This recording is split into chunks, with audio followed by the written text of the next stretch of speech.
Well, as we all know, the Deepwater Horizon oil rig explosion spilled hundreds of millions of gallons of crude oil into the Gulf of Mexico, leaving many fishing areas closed and the Gulf seafood industry in a state of uncertainty.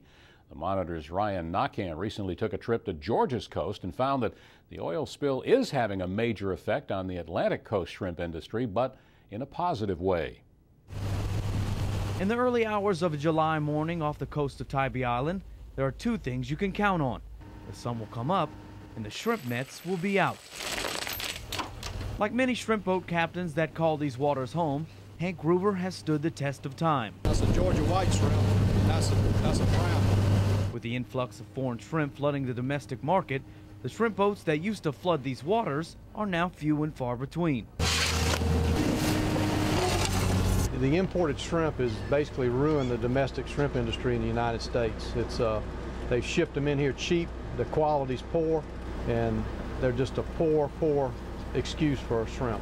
It has no comparison between a wild-caught shrimp and a pond-raised shrimp. The ones that are left are the survivors, just like the farmers and, every other industry in this country. But with the recent oil spill in the Gulf of Mexico, Groover and his crew aren't only catching shrimp, they're catching a break.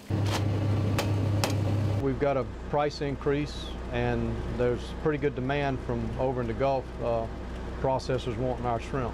The lack of supply of wild-caught shrimp because of the Gulf disaster, we're getting a above average cost for shrimp this year. Right now, there still are some open waters in the Gulf of Mexico, and there's shrimp being caught out of them every day.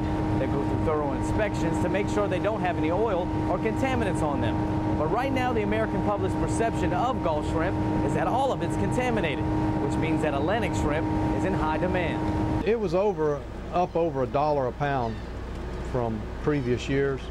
It's come down slightly in the last week or so, but we're hoping it may go back up. I hate to profit from somebody else's misfortune, but it looks like that's going to be the case this year.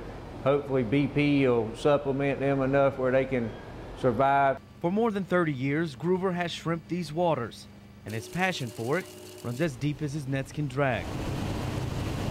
He and his crew understand the distress of their Gulf Coast brethren and can't imagine a situation like the Gulf Coast disaster happening here. That'd be our livelihood, everybody.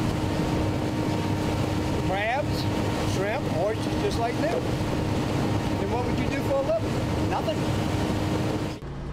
It would probably put me out of business, and it'd be devastating for my family because, this is all I know.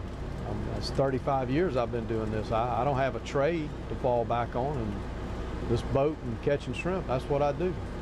And as the Captain Jamie shrimp boat rides the waves of an up and down industry,